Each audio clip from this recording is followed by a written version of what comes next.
কি ভেবেছেন আপনি? কি ভেবেছেন নিজেকে আপনি? এই, একদম বকাবকি করবি না ওকে। আনন্দে, কোথায় গেছিলে তুমি? পিসি আপনার ছেলেকে জিজ্ঞেস করুন আমাকে ডাকলো কেন। সন্ধ্যে থেকেই তো বলছে চলে যাও চলে যাও। আমি তো চলেই গেছিলাম, ফোন করে ডাকলো কেন আমাকে? Shut up! Don't talk like a stupid person. আপনি যেটা করতে যাচ্ছিলেন সেটা সুইসাইড। আর খবরদার, যদি ভবিষ্যতে এরকম কিছু করেন তাহলে কিন্তু খুব খারাপ হবে বলে রাখুন। পিসি আপনার ছেলেকে বলে দিন রোজ রোজ আমার সঙ্গে ঝগড়া করলে আমি ওর কোনো কথা শুনবো না। ও যদি আমার কথা শোনে তাহলেই আমি ওর কথা শুনবো। শুনলি তো? শুনলি ও কি বললো? একদম ঝগড়া করবি না ওর সঙ্গে। আর আনন্দী, আমি তোমাকেও বলি, এই সব পাগলামি করার কথা একেবারে মাথায় আনবে না, ঠিক আছে? উফ, আমার হয়েছে যত জ্বালা। এই দুজন শুম্ভ নিশুম্ভর লড়াই করে যাচ্ছে সারাক্ষণ। এই বলে আমায় দেখ, ও বলে আমায় দেখ। সিস্টার, খাবারটা রান্নাঘরে রেখে এসছি, গরম করে নিয়ে এসো। আনন্দী, তুমি আমার সঙ্গে ঘরে চলো, কথা আছে তোমার সঙ্গে।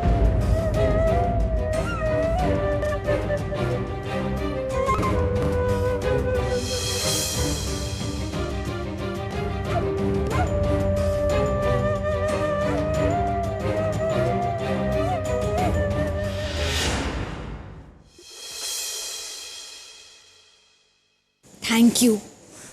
অনুভবের এই বকা খাওয়াটা দরকার ছিল। তোমারে অনেক বকুনি পাওনা আছে ম্যাডাম। আগে শুনতে চাই কতদূর যাওয়া হয়েছিল গাড়ি নিয়ে? ওই তো পিছনের গ্যারাজটা।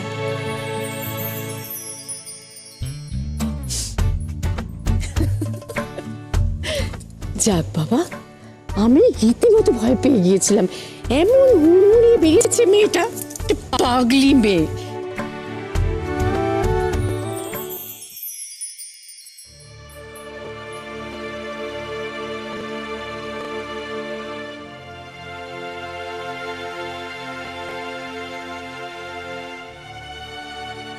মিসেস মৈত্র, ক্লিনিক্যালি আমি বলতে পারি যে ডক্টর মৈত্রের ইমপ্রুভমেন্ট হয়েছে। আগের থেকে অনেক বেশি জায়গায় সার ফিরে এসেছে, কিন্তু ওনার নিজের ইচ্ছা শক্তিতে যে জোরটা ফিরে আসার কথা সেটা কিন্তু একদমই আসছে না। আর এটাই কিন্তু ওনার সেরে ওঠার পথে প্রধান বাধা হয়ে দাঁড়িয়েছে। আমাদের যে করেই হোক ওনার এই লড়াইয়ের ইচ্ছাটাকে ফিরিয়ে আনতেই হবে।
এখানে তো কোনো সেন্সেশন ছিল না আগে, এখন তো টের পাচ্ছে মনে হচ্ছে।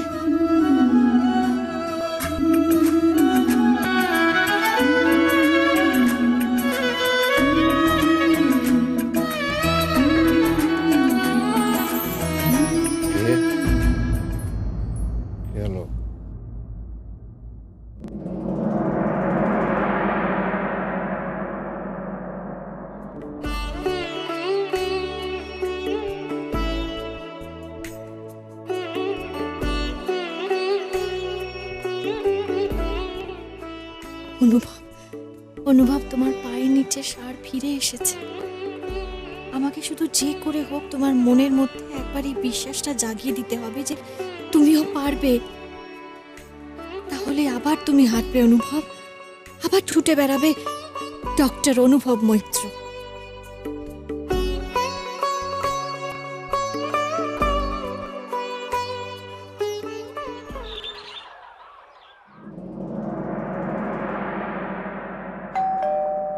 কি এলো আবার?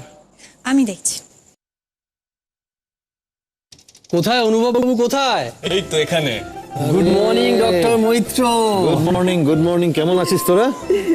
আরে রঞ্জন, দেবাশিস, অয়ন, ও বাবা, তোমাদের বউরাও এসছে। এটা তো দারুণ ব্যাপার। কেমন আছো তোমরা বলো? ভালো আছি পিসিমণি, তুমি কেমন আছো? ভালো আছি। তোমরা তো দারুণ সারপ্রাইজ দিলে সকাল সকাল। সারপ্রাইজ তো বটেই। তোরে দেখে খুব ভালো লাগলো রে। কিন্তু দেখা করার ওকেশনটা মোটেই ঠিক নয়। যাই হোক, দেখা তো হলো। আসলে তোর অ্যাক্সিডেন্টের খবর পাওয়ার পরেই আমরা ডিসাইড করেছিলাম যে একদিন তোর সাথে দেখা করতে আসবো। একটা কনফারেন্সের জন্য বাইরে চলে গিয়েছিলাম, তাই কটা দিন দেরি হলো। কেমন আছিস অনুভব? দেখতে তো পাচ্ছিস কেমন আছে। তারপর স্মৃতি, নীলাঞ্জনা, কেমন আছো তোমরা? ভালো আছি অনুভবদা। কতদিন তোমার দেখা নেই বলো তো? তারপর তোমার একটা এরকম খবর পাওয়ার পর না এসে পারা যায়? তোরা কি দাঁড়িয়ে থাকবি নাকি? বস না। আরে, বসো তোমরা, বসো বসো।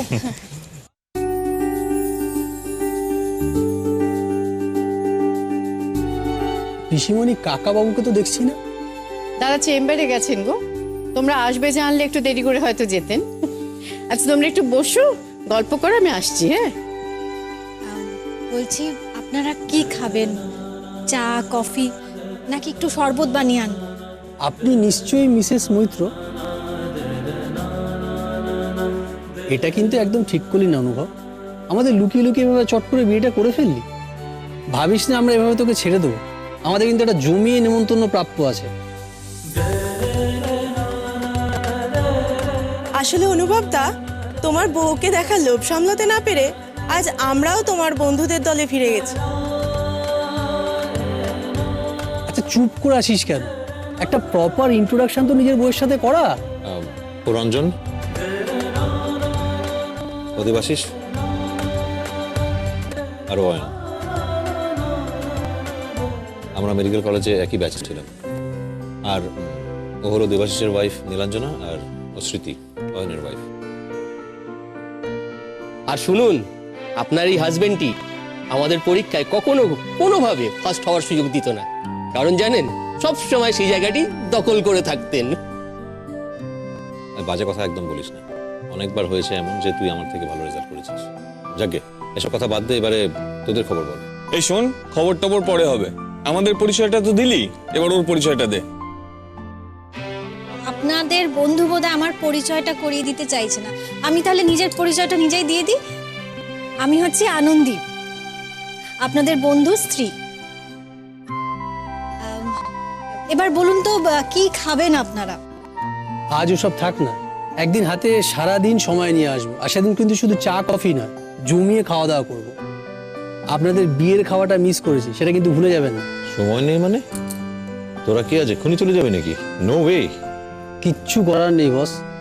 আজ শুধু আমরা সবাই মিলে তোর সাথে একবার দেখা করতে এসেছি। আর তুই তো জানিস হসপিটালে সবার সার্জারি না হলে ওপিডি কিছু না কিছু আছে। ম্যাডাম আপনি প্লিজ বসুন না, আপনার সাথে ঠিক করে আলাপটাই হলো না। কেউ না খেয়ে বাড়ি থেকে যাবে না, আপনারা একটু অপেক্ষা করুন, আমি এক্ষুনি আসছি। ম্যাডাম আজ থাক না।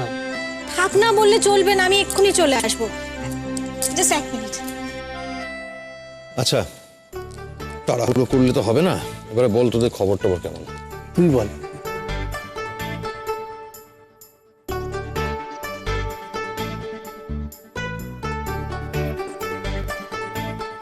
মিসেস মৈত্র, আপনি কিন্তু আমাদের বন্ধুদের কাছে ওয়ান্ডার। আসলে আমাদের এই ব্রহ্মচারী অনুভব যে কোনোদিন কাউকে বিয়ে করবে, আমরা তো সেটাই বিশ্বাস করতে পারছিলাম না। আহা, কে বলছে দেখো, নিজে আজও কার্তিক ঠাকুর হয়ে ঘুরে বেড়াচ্ছে। দেখ, আমি কিন্তু ব্রহ্মচারী নই, রীতিমতো খোঁজে আছি সাধন সঙ্গিনীর। আচ্ছা এবার গল্পটা একটু ডিটেলে বলুন তো, কিভাবে আলাপ, পরিচয়, প্রেম সব কিন্তু ডিটেলে শুনবো। যেদিন আপনারা অনেক সময় নিয়ে আসবেন, সেদিন বরং আপনার বন্ধুর থেকে সব গল্পটা শুনে নেবেন।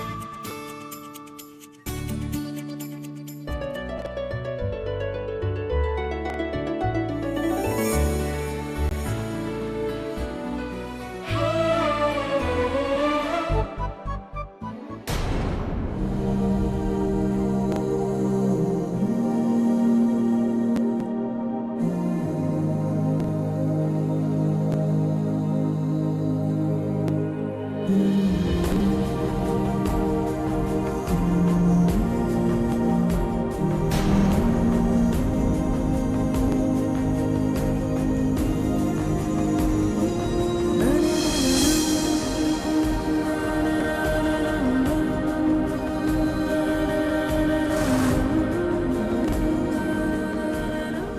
আপনারা সবাই একটু অনুভবের সাথে কথা বলুন, আড্ডা মারুন। আমাকে আসলে একটু বেরোতে হবে, একটা কাজ আছে। কাজ মানে অফিস অফিস নাকি? আনন্দী আসলে একটা প্রেসের মালকিন। আরে না না, সেরম কিছু নয়, আমার বাবার প্রেস, আমি শুধু দেখাশোনা করি। আরে বাবা, প্রেসের মালকিন, এ তো দারুণ ব্যাপার। আচ্ছা, আপনাদের প্রেসটা কোথায়? ওই তো বৈঠকখানা বাজার। তার মানে এখন নিশ্চয়ই ওখানেই যাচ্ছেন। তা কিসে যাবেন? চলে যাব। আমি কিন্তু আপনাকে লিভ দিতে পারি, আমি তো মেডিকেলে যাব।